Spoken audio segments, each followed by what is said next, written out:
ഇപ്പോഴത്തെ എഡ്യൂക്കേഷൻ സിസ്റ്റത്തിലുള്ള ഒരു ഫ്രസ്ട്രേഷൻ കൊണ്ടാണോ അതോ ഇനി മുതൽ പഴയ പോലെ തട്ടിയും മുട്ടിയും ജയിക്കാൻ സമ്മതിക്കാതെ 30% മാർക്ക് വേണം എന്നുള്ള റൂളൊക്കെ നിർബന്ധിതമായിട്ട് കൊണ്ടുവരുന്നതുകൊണ്ടാണോ എന്നറിയില്ല, നമ്മുടെ വിദ്യാഭ്യാസ മന്ത്രി വി ശിവൻകുട്ടി സാറിനെ ഭൂരിഭാഗം വിദ്യാർത്ഥികൾക്കും കണ്ടുകൂടാ. ഒരുപാട് സ്റ്റുഡൻസിനെ ക്വസ്റ്റ്യൻ പേപ്പർ പ്രവചിച്ചും അല്ലാതെയും രക്ഷപ്പെടുത്തിയ MS സൊല്യൂഷനെ കുറിച്ച് വി ശിവൻകുട്ടി സാറിൻ്റെ ഒരു പ്രസ്താവന ഇപ്പോൾ വിദ്യാർത്ഥികൾക്കിടയിൽ അദ്ദേഹത്തെ കൂടുതൽ വെറുപ്പിച്ചിരിക്കുകയാണ്.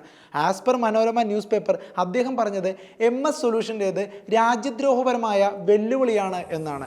രാജ്യദ്രോഹപരമായ വെല്ലുവിളി എന്നൊക്കെ പറയുമ്പോൾ MS സൊല്യൂഷൻസ് ഒരു രാജ്യദ്രോഹിയാണെന്നാണോ സാർ ഉദ്ദേശിക്കുന്നത്? അതിത്തിരി കൂടിപ്പോയില്ലേ സാർ? ഒരു കാര്യം മനസ്സിലാക്കണം സാർ, പഠിത്തത്തിൽ 100 കിലോമീറ്റർ അകലെ നിൽക്കുന്ന എത്ര പിള്ളേരെയാണ് തലേ ദിവസം ക്വസ്റ്റ്യൻ പേപ്പർ പ്രവചിച്ചും അല്ലാതെ ഷുവറായിട്ടുള്ള ക്വസ്റ്റ്യൻസ് പഠിപ്പിച്ചും MS സൊല്യൂഷൻസ് ജയിപ്പിച്ചെടുത്തത് എന്നറിയാമോ? സാറിനറിയാം, കാരണം അതിപ്പോൾ കേസാക്കി സാർ അന്വേഷണം പ്രഖ്യാപിച്ചിരിക്കുകയാണല്ലോ. പക്ഷേ സാർ, പിള്ളേരെ MS സൊല്യൂഷൻസ് ചാനൽ വഴിയോ മറ്റെന്തെങ്കിലും ഉടായ്പൊക്കെ കാണിച്ചോ എങ്ങനെയെങ്കിലുമൊക്കെ ഒന്ന് ജയിക്കണ്ടേ സാർ? കാരണം അതല്ലെങ്കിൽ സൂയിസൈഡ് വരെ ചെയ്തു കളയും, വേറെ ഒരു ഓപ്ഷനുമില്ല എന്നൊക്കെയാണ് ചില silly boys and girls comment സെക്ഷനിൽ കിടന്ന് കരയുന്നത്.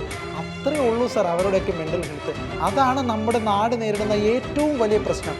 അവരെ കുറച്ചുകൂടി കോൺഫിഡൻ്റ് ആയിട്ട് നല്ല ആത്മവിശ്വാസത്തോട് ജീവിക്കാൻ ആദ്യം സ്കൂളുകളിലൊക്കെ പഠിപ്പിച്ചു കൊടുക്കണം സാർ. അല്ലാതെ വെറുതെ ഈ പരീക്ഷയും ടെക്സ്റ്റ് പഠിത്തവും മാത്രമായി കഴിഞ്ഞാൽ സമൂഹത്തിൽ എങ്ങനെ ജീവിതം മുന്നോട്ട് കൊണ്ടുപോകണം എന്നറിയാത്ത വെറും വിഡ്ഢികളായിട്ട് ഈ പിള്ളേർ മാറും സാർ. ഇപ്പോഴത്തെ സ്കൂൾ സ്റ്റുഡൻസിന് അക്കാദമിക് സിലബസ് ടീച്ചിങ് പോലെ തന്നെ നല്ലൊരു മെൻ്റൽ ഹെൽത്ത് ടീച്ചിങ് കൂടിയാണ് സാർ അത്യാവശ്യമായിട്ട് വേണ്ടത്.